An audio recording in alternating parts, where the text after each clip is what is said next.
ये घटना मेरे साथ तब घटी थी जब मैं 18 साल का था। उस साल मेरे प्लस 2 के एग्जाम्स खत्म होते ही मैंने पापा के सामने अपनी फरमाइश रख दी कि मुझे वाटर पार्क घूमने जाना है। इस बार मेरी माँ ने भी मेरा साथ दिया क्योंकि 3 साल से हम कहीं घूमने ही नहीं गए थे। मेरे पापा एक पुलिस ऑफिसर हैं, इसलिए उन्हें छुट्टियां कम ही मिलती हैं।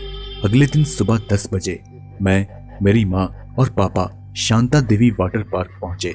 वाटर पार्क के गेट पर एक बूढ़ा सा चौकीदार बैठा था जो मुझे बड़े अजीब तरह से घूर रहा था। मैंने फौरन पापा से उसकी शिकायत की।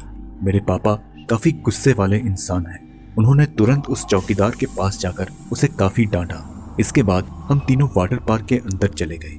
अभी मैं स्विमिंग पूल में उतरा ही था कि तभी वहां 12 साल का एक लड़का मेरे पास आकर बोला, भैया क्या आप मुझे तैरना सिखाओगे? तो मैंने उसे खुशी खुशी हाँ कर दिया और उसे तैरना सिखाने में मगन हो गया। मेरे मम्मी पापा पास ही में रिलैक्स चेयर पर बैठ गए। बाद में उन्होंने मुझे आवाज लगाई कि वह बाहर से कुछ खाना लाने जा रहे हैं, इसलिए मैं वहीं रुकूं। कुछ ही देर में उस लड़के को तैरना आ गया। अब मैं और वो लड़का मस्ती में एक साथ तैर रहे थे। जब मेरी नजर गेट के पास पड़ी तो वह बूढ़ा चौकीदार अब भी मेरी तरफ घूरे जा रहा था। अब क्योंकि मम्मी पापा बाहर गए थे और पापा ने उसे डांटा भी था, मैं सोचने लगा कि कहीं ये मुझसे उस बात का बदला ना ले ले कि तभी अचानक मेरे साथ तैर रहे उस लड़के ने मेरा सिर एकदम से पानी में डुबो दिया। मेरे नाक में पानी चला गया और मैं बहुत गुस्से में था। उसके बाद वह लड़का मुझसे माफी मांगने लगा और बोला कि मैं तो मजाक कर रहा था। उस लड़के की इस अजीब हरकत से मैं काफी घबरा गया क्योंकि एक तो मेरी हाइट पापा की तरह 6 फीट थी और मैं काफी ताकतवर भी था, लेकिन एक 12 साल के लड़के में इतनी ताकत कैसे थी कि उसने मेरा सिर जोर से पानी में डुबो दिया।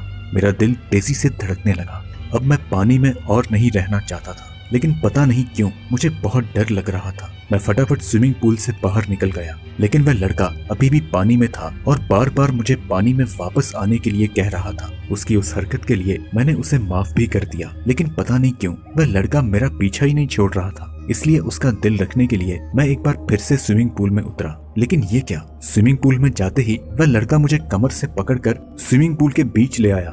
मैंने उससे वही कहा कि अगर पिछली बार की तरह उसने कोई शरारत की तो उसके लिए अच्छा नहीं होगा। ये सुनकर वह लड़का एक अजीब सी मुस्कान देने लगा और बोला, अरे भैया आपके पापा के आने तक मैं आपको जिंदा थोड़ी ना छोड़ूंगा।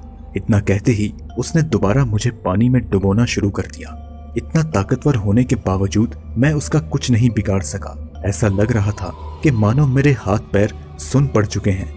तभी उस सिक्योरिटी वाले की नजर वहां पड़ी और जब उसने देखा कि मैं पानी में डूब रहा हूं तो उसने तुरंत पानी में छलांग लगाकर मुझे बाहर निकाला और इतने में वह रहस्यमय लड़का गायब हो गया। जब मुझे होश आई तो मैं अपने मम्मी पापा के पास लेटा हुआ था। मैंने उन्हें सारी बात बताई। पापा तुरंत ही मुझे वाटर पार्क अथॉरिटी ऑफिस में ले गए और वाटर पार्क के मेन गेट को बंद करवा दिया और उस बूढ़े चौकीदार को भी ऑफिस में बुलाया और पूरे वाटर पार्क में उस रहस्यमय लड़की की खोज कराई, लेकिन उस लड़के का कहीं नामो निशान नहीं मिला। अब पापा ने उस चौकीदार का कॉलर पकड़ा और उसे 2-3 तमाचे भी लगाए क्योंकि वह काफी देर से मुझे घूर रहा था।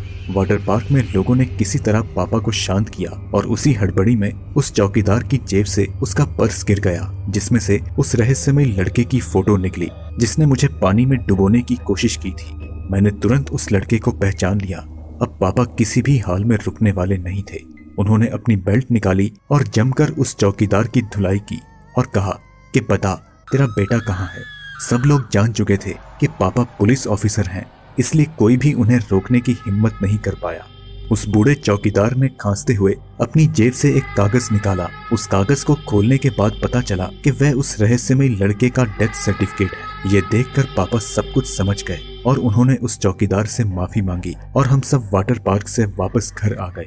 वाटर पार्क में जाते समय वह बूढ़ा चौकीदार मुझे इसलिए घूर रहा था क्योंकि उसे मुझ में अपना बेटा नजर आ रहा था, जिसकी मौत इस वाटर पार्क के स्विमिंग पूल में डूबने के कारण हुई थी। और जब पापा ने उस चौकीदार को डांटा तो ये उसके बेटे की आत्मा से बर्दाश्त नहीं हुआ। शायद इसीलिए उसने मेरी जान लेने की कोशिश की।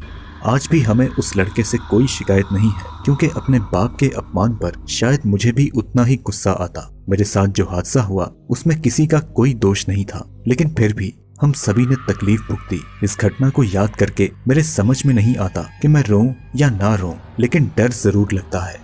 दोस्तों, मुझे उम्मीद है कि आपको ये स्टोरी पसंद आई होगी। अगर आप ऐसी ही डरावनी कहानियां सुनना चाहते हैं तो मेरे इंस्टाग्राम अकाउंट पर या फिर नीचे डिस्क्रिप्शन में दिए